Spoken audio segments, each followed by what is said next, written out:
Welcome to Tilly's Trans Tuesdays. This week we're talking one aspect of a very, very large topic, privilege. Specifically, we're talking about a privilege that a lot of trans people don't have, which makes things so much harder for us: time and money.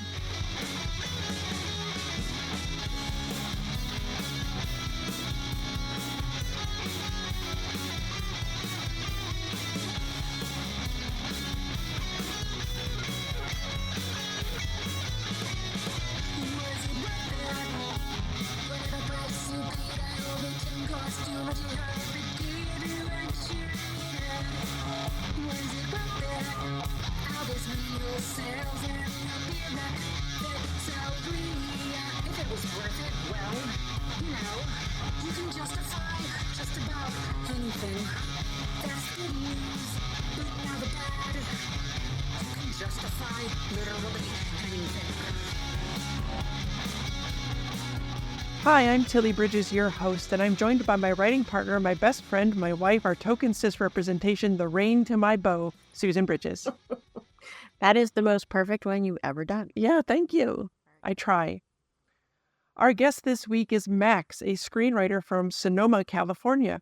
Pursuing his childhood dream of making movies, he is now proud to call Los Angeles home.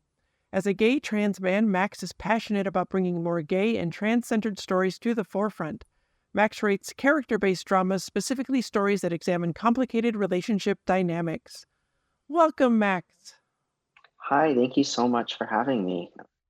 Thank you so much for being here. Okay, so I have a question for you to start off here.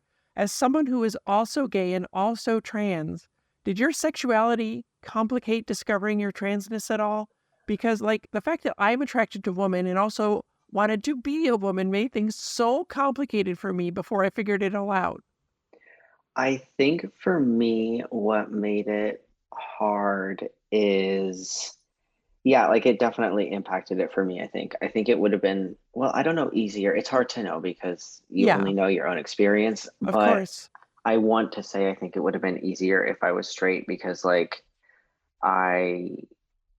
I don't know. I feel like I would have been like, oh, I want to be in the male role of like a relationship or whatever, but I didn't want to be in like I'm like even in my gay relationships, I don't want to be like in the more stereotypically male role of the relationship. So I guess I was like, oh, I'm more or less happy with my relationship dynamics, but I just feel weird and uncomfortable all the time. I guess that's just vibes. That's just how everyone feels. I don't know. Yeah. Yeah, it definitely made it hard. And I think too, there was just not like I transitioned in 2016. There just wasn't as much visibility at that time for trans men specifically. Yeah. And so I just didn't really see it as an option.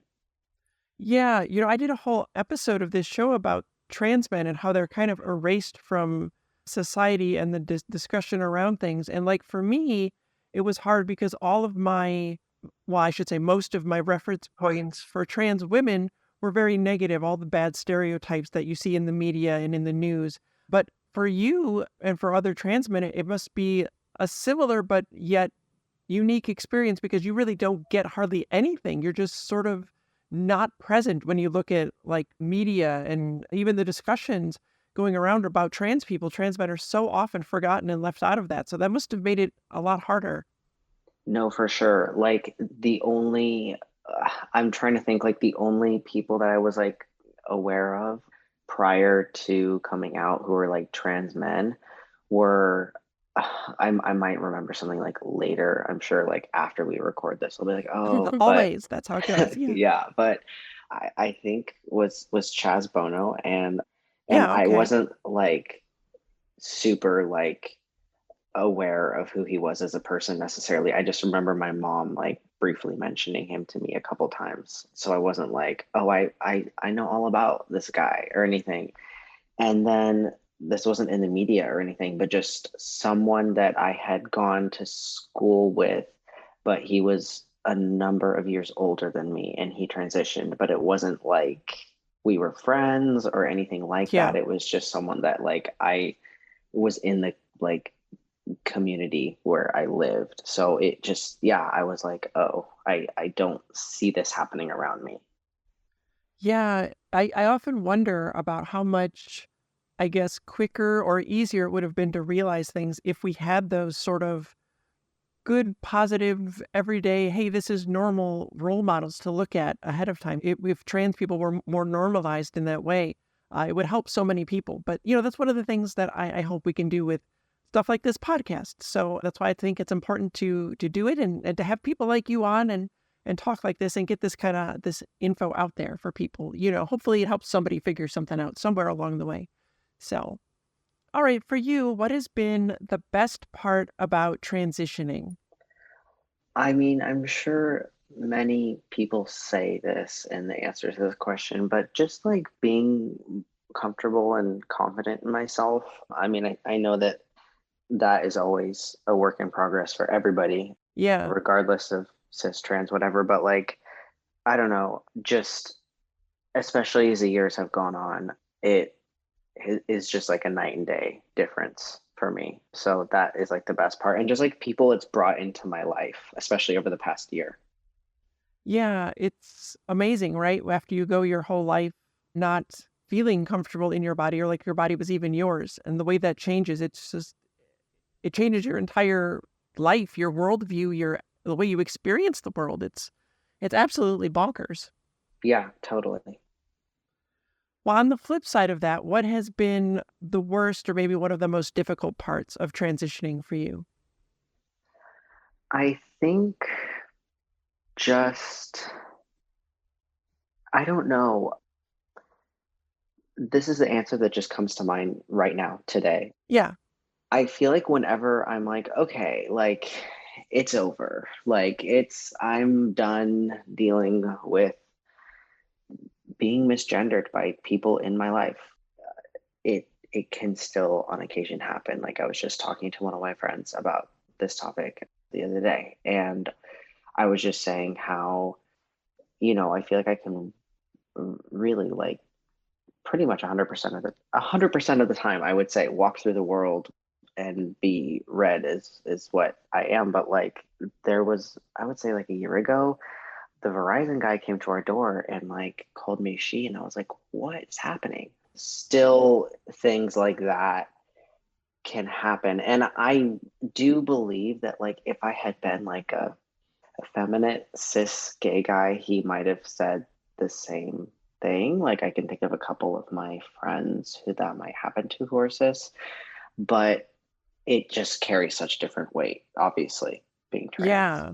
Yeah, it's weird because you can like get blindsided by it out of nowhere because, like you said, you can go a long time where it doesn't happen and you're like, oh, great, the world finally sees me as me. And then someone comes along and smacks you with something terrible.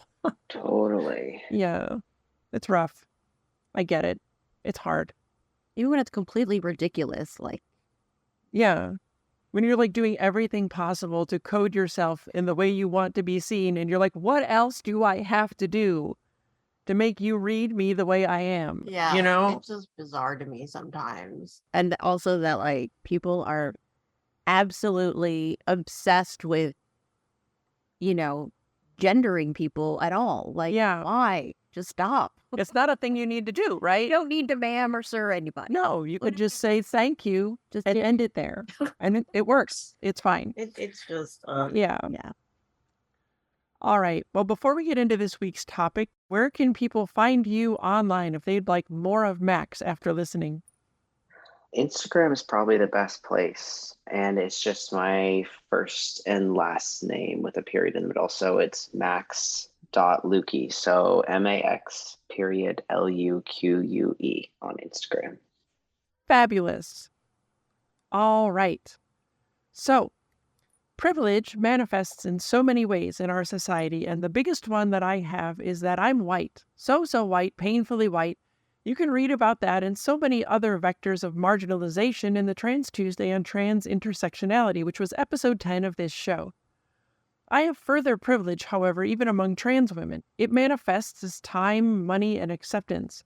Acceptance got its own Trans Tuesday as well, so check up on what real cis acceptance looks like if you missed it, episode 5 of this podcast.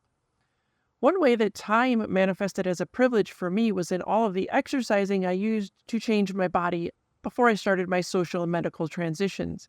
And it was very, very much a part of my transition. And you can see the Trans Tuesday on body hacking for that, which was also episode 9. But guess what exercise takes? Time, time, time, time, time. Depending on what I'm doing that day, my push-ups, bicep curls, ab exercises, a run, stretching, showering, the entire process can eat up 1.5 to 2 hours of my day.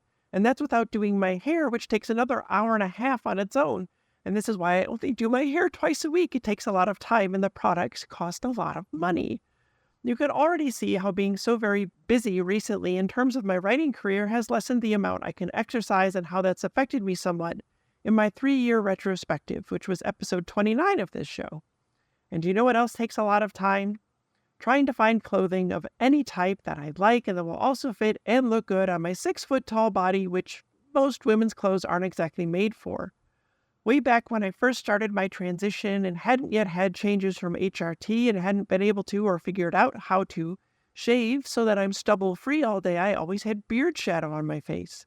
Makeup helped that, but I could still see the shadow through it, so I put Hollywood quality beard cover on first. Extensive beard cover takes time. The rest of the makeup takes time. On a day when I would exercise, shave, deal with body hair, and put makeup on, you're talking 4 hours of my day. I generally don't do all of that on the same day for a reason. And yeah, hormones take time and require patience. See the Trans Tuesday on hormone replacement therapy for more info. But it takes years to see the full effects of that, and there's no telling exactly what those effects will be. You can see the Google Doc and social media versions of my 3-year retrospective for a visual representation of how slow those changes are. And for people who need or want surgical procedures, the wait is often years long, and there can be months of prep for the patient beforehand and then months of recovery.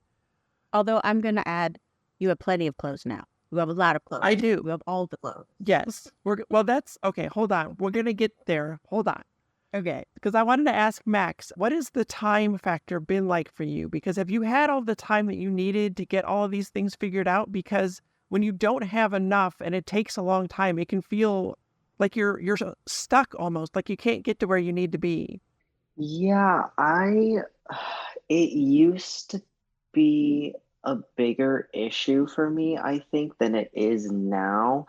I will say that between myself and my two partners, like just the amount of appointments they go to combined just for whatever throughout the year, like I just go to so much more, and it's Yeah, pretty much the majority of them are because of like trans related things, but then I also have like migraine things and just other sure. things, and I feel like I'm always just having like weird just issues. And I've been sick a number of times the past few years and urgent care, whatever, but like the point is like the time for the appointments, that is what has eaten up a lot, and it used to more than it does now, but it does take a lot of time. And then like last week I did go in for labs, and I was like, oh, I know in the back of my mind this is coming up, this is coming up, this is coming up. I know it's sometime during the summer, but then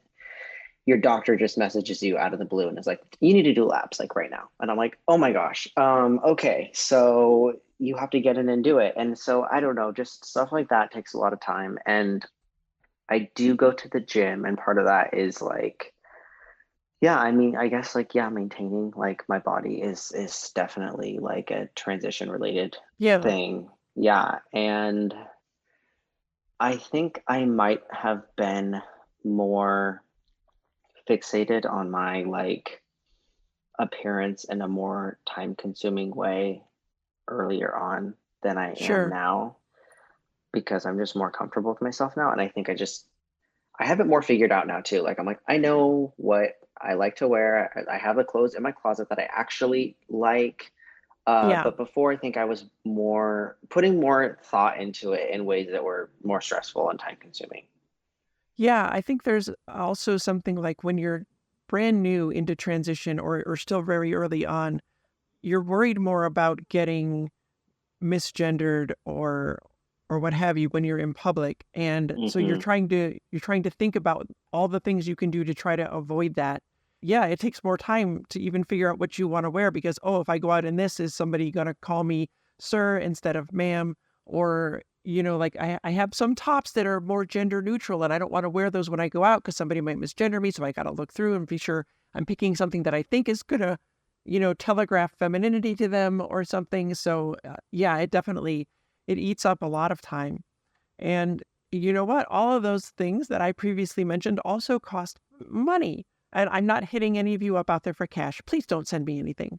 But I needed clothes to exercise in, right? And I wear out a pair of running shoes in like 8 to 10 weeks, and those can be over $60 a pair.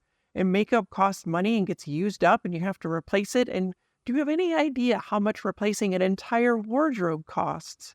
Look through your closets and dressers, and you've probably got a lot more than you think you do. I know I did. And now imagine every piece of it made you feel awful and you needed to replace every single item. That's a lot of money. And with clothes, you're not going to really know what is and isn't your style until you really get to experiment with it. And you can listen to next week's episode all about trying to figure that out. But it can mean replacing even your new clothes as you figure stuff out. And that's even more money. And HRT costs money and not all insurance covers it. And if surgical procedures are needed, those are mega expensive and not all insurances cover those. If I can eventually get laser and hair removal or electrolysis, that's money. Voice therapy, my insurance covered it, but not all do. That's more money. And things like voice therapy, they take so much time. You can see my original Trans Tuesday on beginning voice therapy and its follow-up where I quote unquote graduated after 2 years of work and I still have to keep practicing all the time. So Max, what's the money situation been like for you? Has your transition also been incredibly costly as insurance covered all the care you needed? Not at all. So, yeah, touching just quickly on the wardrobe piece. Yeah, that Yeah, was something I didn't even think to like I remember being like, oh, now that I know what's going on, I can't just wear these clothes anymore. And yeah. I remember the first thing I was like, I need all new underwear. And underwear is not inexpensive. Yeah. Clothes are not inexpensive. And also I remember being like, I don't know what size I am in anything in Oh, yeah. men's. Figuring that out was such a pain. Totally. And just I feel like I just had so much of my money was spent. And I was like in college, I was 20. So I didn't have money to be spending on stuff like that. So I like tried to buy some of my own clothes. My grandparents took me shopping. I remember at one point, like the lucky thing for me, and I have immense amount of privilege in this, is like I had emotional support and like financial support in these ways, like from my family members. So Yeah. like I remember like very early on, my grandparents took me shopping to buy all new like pants, like jeans specifically. Oh, that's so sweet. Yeah, because that's expensive. It is. Especially if you don't, I'm like, you can buy something fast, but it's gonna fall apart. Mm-hmm. But yeah, like in terms of like insurance covering stuff, my top surgery, I was fortunate enough to have my parents pay for it, but we had to pay entirely out of pocket for that. And it was like Oof. thousands of dollars. And Yeah. we had to go to Florida for it too. It was in like by Fort Lauderdale-ish area. I don't remember what the exact town was, but it was from Dr. Garamoni in Florida. And yeah, that so just that whole trip and everything. I'm like, you can imagine how much that was because it wasn't just like, oh, you go and get surgery for a day and then you leave. No, you're there for the pre-op and then the Yeah. operation and then the post-op appointment. So we were there for like I want to say it was like 11 days. So it was me, my mom, and my now husband. So like, yeah, it's a lot of time, money, resources to do Yeah. stuff like this. Yeah, because then on top of just the surgery actual cost, you've got travel and hotels and all the food while you're there, and it just all stacks up, and it's not an easy thing for a lot of people to access. Recovery takes a long time. Right. You would lose income however long you're out of work. Yeah. Well, I want folks listening to remember that all we've talked about so far, while I talk for a minute about acceptance, and I'm going to tie them together after, but it really is all about privilege, so please stick with me. When many trans people come out, they risk, well, everything. Family may and often do reject us, cut us out of their lives, become actively hostile, and sometimes sadly even violent. Friends can too. Marriages and relationships can change and often even end. We risk losing our jobs, which could mean we risk losing our insurance or finding out our insurance doesn't remotely cover the help we need. 21% of trans people lived in poverty in 2021 and 35% lived in poverty in 2020. The pandemic and lockdown are mucking with the numbers there, but you're talking anywhere from a fifth to a third of all trans people. There's an article in the show notes about it. To get on HRT, you ideally need an endocrinologist, hopefully one who's experienced with it, and trans people. In large parts of this country, there are not a ton of endocrinologists, even fewer with the right experience, and some outright refuse to see trans patients. If you want to see the messes that can lead to, see the Trans Tuesday on Anecdotal Trans Healthcare, episode 20 of this show. Even right now, I'm in the middle of fighting with my endocrinologist who has outdated information on HRT that I'm trying to fix. If you need surgical procedures, there are a very small number of doctors able, willing, and skilled enough to perform those procedures, and you may not be able to find one. As Max said, you may have to travel across the country, which costs money, and some people have even traveled across the world, which is so much money, to get the care that they need. Which is really funny where, transphobes are like, people are being rushed into surgery. I'm like, please try to rush into any surgery. I'd like to see how that goes for you. Yeah. Like with any surgery, with any insurance, it's like literally impossible. So now imagine a trans woman who's maybe a single parent working 2 jobs in a highly conservative area of the country. She has no extra time, she has no extra money, and telling literally anyone around her could mean blowing up her life and putting herself in danger. Now go back to the Trans Tuesday on trans intersectionality that I mentioned earlier and add in other vectors of marginalization this trans single mom might face that cause her to have even less time and money. Me, I was fully accepted across the board by every person in my friends and family that I told, with one asshole holdout. Susan not only accepted me, but has helped me and been there for me every step of the way. Our son was great about it too. Max, you talked about this a little bit, but what was acceptance like for you? Did you have any struggles with it from people that you cared about, or was it pretty good all the way through? It was like,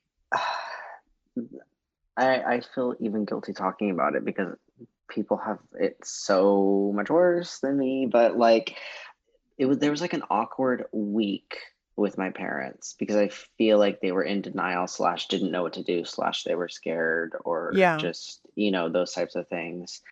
But then afterwards I was like, guys, this is like not going away, LOL. And then they were like very quickly like with it on board, whatever. They did not, just to be clear, outright reject me, anything. Like they were like supportive, but just sort of like, I don't really know, and then just didn't really address it at all in the week that went by between us talking, which was honestly like horrible for me, as you can imagine. Like that's such a vulnerable thing. Yeah. And then that was really like everyone else in my life. There wasn't even necessarily an awkward. I remember one of my friends asked to talk about it, like, because I texted all of my friends or something that I had sent them an email. And one of my friends asked to have an in-person conversation about it just to get, like, he had some like questions and like whatever. But everyone in my life has been like accepting, except for like some of my like extended family who I never really saw anyway. So it wasn't like, it didn't feel like a huge loss for me. I think it just made things more, if anything, it made things more awkward for maybe like my mom and my grandparents, like dealing, like figuring out how they wanted to like go forward in those relationships themselves, knowing that.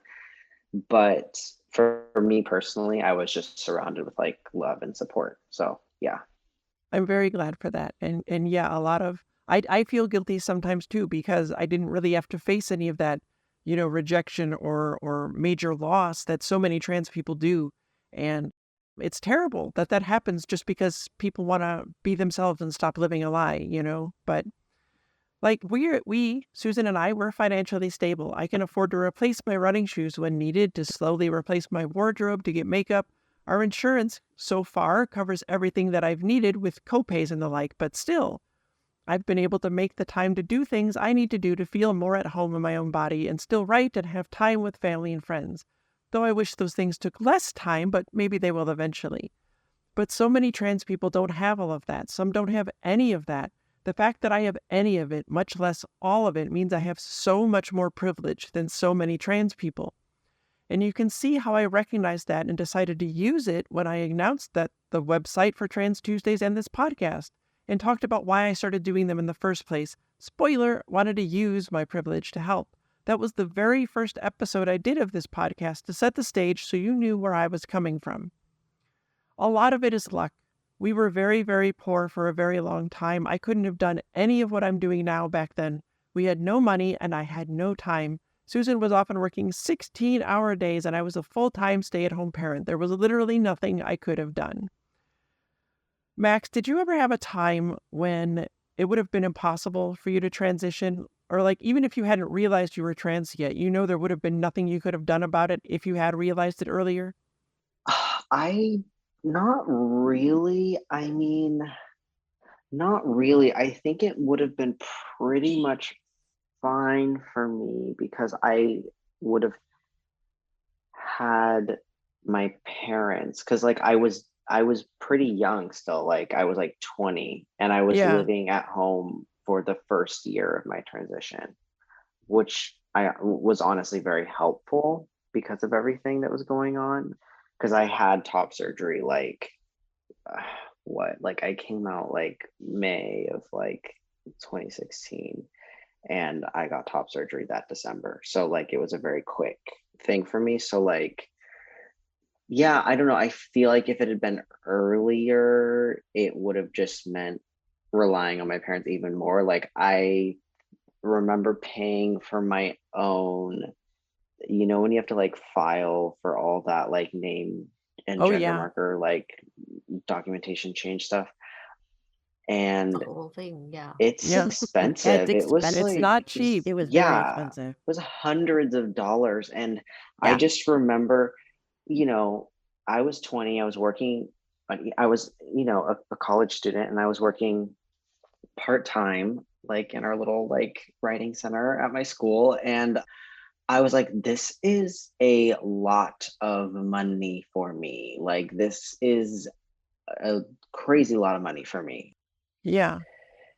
But if I transitioned earlier, my parents would have just been the ones paying for that. So I think the thing for me is like, because of the age I was at and my parents' support and their just ability to financially support me as well, it would have just meant like I had to lean even more on them in certain ways. But yeah, I hope that makes sense. Yeah, it does. Absolutely. And I'm really glad that you have that because, looking back at the time when I knew that there was no way I could have transitioned, I didn't consciously know I was trans, but I've always known, looking back, the signs were always there. And just waiting the time that I had to wait after knowing to transition, if I had known and there was absolutely nothing I could have done about it, it would have just felt impossible. I would have felt trapped and it would have been really, really, really hard to deal with. But to the folks listening, I hope I've been able to convey through some of these previous episodes how awful gender dysphoria is and how much it hurts and how it can feel like we're suffocating or drowning and how isolating it is. And there is, of course, a Trans Tuesday on that, which I'll eventually revamp into an episode of this show. But, like I was just saying, imagine someone feeling that way and seeing no way out, not even the chance for incremental things to at least see some progress. I'm sure that's part of the reason mental health issues like depression and anxiety so often occur in trans people before transitioning. There are presently over 8,000 GoFundMe pages for trans causes and folks who are trying to raise money for needed procedures, for clothes, for housing, to escape violent home situations. There's a link to them in the show notes. Please spare a moment to think of all the trans people who don't have all the remarkable privilege I still do. If you're able, please find a few of those trans folks and causes that could use your help and give them your support. Thank you for being here, Max. Thank you.